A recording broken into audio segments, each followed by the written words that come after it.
Good morning with সুমনার আরেকটা নতুন ব্লগে সবাইকে অনেক অনেক স্বাগত জানাই। আজ হচ্ছে রবিবারের সকাল, আর ঘুম থেকে উঠেই ফার্স্ট যে কাজটা করেছি, একটু গরম জল খেয়েছি। তারপর আমি মাথায় একটু প্যাক লাগিয়েছি।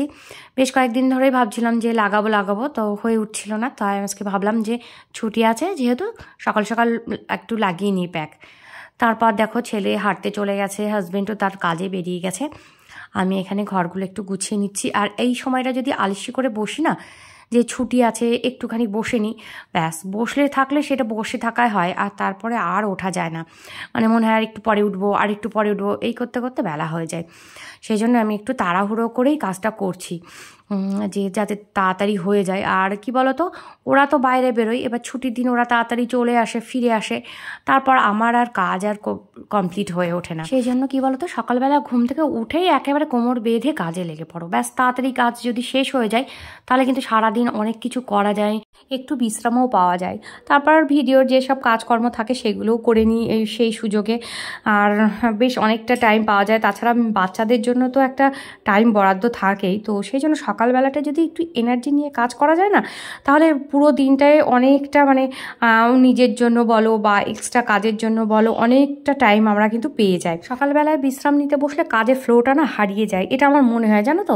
মানে আমি যদি একবার একটু বসে যাই তাহলে আমার মনে হয় কি, থাক আজকে আর এগুলো আর করবো না, আর ইচ্ছেই করে না সেই কাজগুলো করতে। ওই জন্য আমি সবসময় চেষ্টা করি একটানা কাজটা শেষ করে নিতে।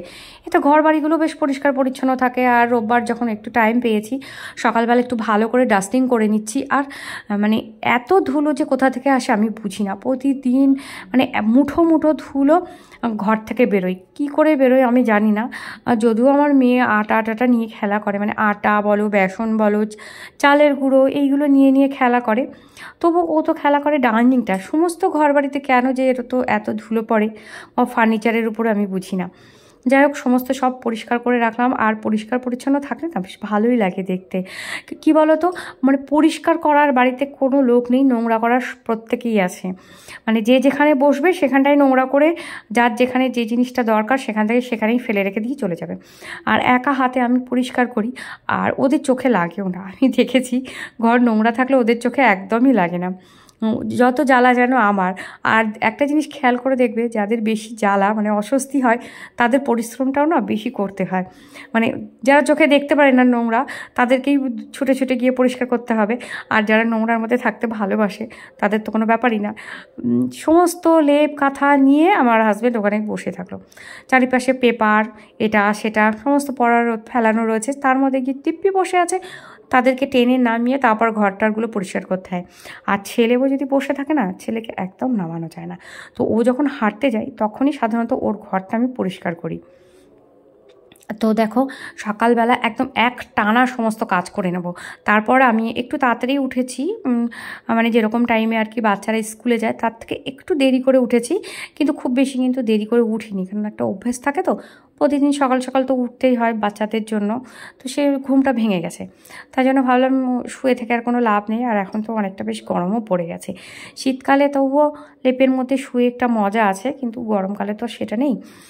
তো উঠে আমি ভাবলাম যে কাজগুলো পেন্ডিং আছে সেইগুলো আমি করে নিই। সপ্তাহের মাঝে যখন এই কাজগুলো করি না, তখন বিকেলের দিকে বা অনেকটা বেলার দিকে করি, এত সকালে আমি আর টাইম পাই না। যেহেতু আজকে ছুটি, তো সেই জন্য ভাবলাম সমস্ত সব গুছিয়ে পরিষ্কার করে রাখি। আর এই তাকটা সেরকম বেশি নোংরা হয় না, কিন্তু বেসিনের সামনের যে আয়নাটা আছে সেটা জলের ছিটা লেগে পুরো সাদা সাদা হয়ে থাকে। তো এক দুদিন বাদে বাদেই ওটাকে পরিষ্কার করতে হয়, ওটা কলিং দিয়ে আমি পরিষ্কার করে নিলাম। তারপর জামা কাপড় কেচে স্নান টান করে রান্নাবান্না বসিয়ে দিয়েছি। তো দেখতে পেলে বেগুন পোড়া হচ্ছে, আর এদিকে সজনে ডাঁটা দিয়ে, একটা ফুলকপি দিয়ে, বড়ি দিয়ে একটা তরকারি করলাম। আর কি করেছি সবটাই দেখাবো। যেহেতু আজকে রান্না করতে অনেকটা দেরি হয়ে গেছে, সেজন্য ভাবলাম গুছিয়ে অনেকটা করে রান্না করে রাখি, রাত্রে যাতে আমার রান্না না করতে হয়।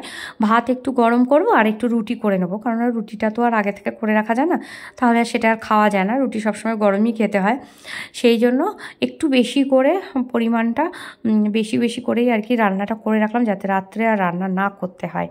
তো এখানে দেখো করেছি, এটা হচ্ছে ছোলার ডাল, বিভিন্ন সবজি টবজি দিয়ে করেছি, কারণ বাচ্চারা তো আলাদা সবজি খাবে না, ডালের মধ্যে লুকিয়ে ওকে খাওয়াতে হবে ওদেরকে। আর এই করেছি ডিম, আর ডিমটা কালো কালো হয়েছে কেন বলো তো, এর মধ্যে কালো কিশমিশ দিয়েছি, কালো কিশমিশ দিয়ে রান্না করেছি, সেই জন্য এরকম কালচে কালচে টাইপের হয়েছে।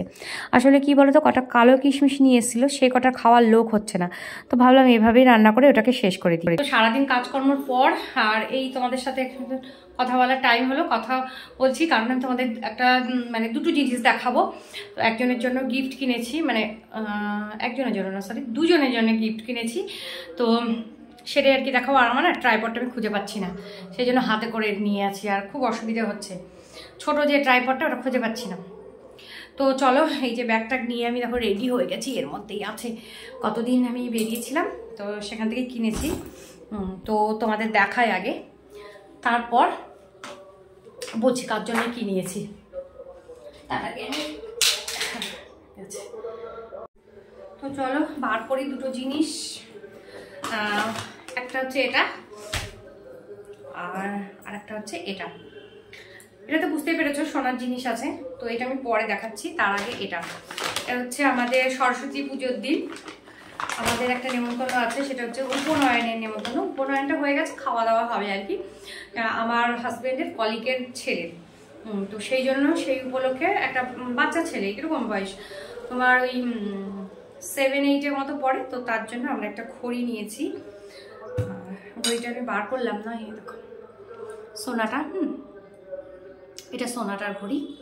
তো এটা তার জন্য নিয়েছি। কি নেবো বুঝতেই পারছিলাম না, আসলে উপনয়নে কখনো আমরা যাইনি, তো কি ধরনের গিফট দেয় সেটাও আমরা জানি না। তো আমার হাজব্যান্ড বললো তাহলে একটা ঘড়ি দিই। আর চারিদিকে মাইক চলছে, প্লিজ এটাকে ইগনোর করো, আমার কিছু করার নেই, যে ঘরে যাচ্ছে সে ঘরে এই অবস্থা। তো এই একটা কিনে নিয়ে এসেছি, গতদিন গিয়েছিলাম সেই জন্য, মানে সেখান থেকে আর কি।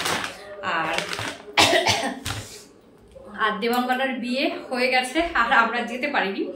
দেবাঙ্গনার বিয়ে হয়েছে 12 তারিখ, তো আমরা যেতে পারিনি। দেবাঙ্গনা 1 বছর আগে থেকে আমাকে বলে রেখেছে কাকিমা যেতে হবে, কিন্তু আমার ছেলে মেয়ে দুটোরই পরীক্ষা, ছেলের 19 তারিখ থেকে পরীক্ষা, মেয়ের 16 তারিখ থেকে পরীক্ষা। তা আমি কি করে যাই বলো? আর ওর বাড়ি তো এখানে না, বাড়ি হচ্ছে খড়গপুর, ওখানে গেলে তো অন্তত 2 দিনের ব্যাপার তো আছেই, তো সেই জন্য আমার আর যাওয়া হয়নি।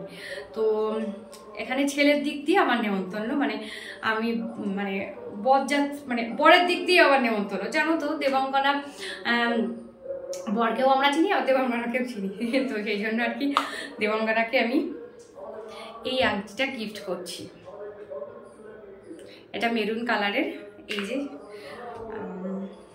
যে এই পলার জিনিসগুলো না এখন খুব ইন হয়েছে, হ্যাঁ এই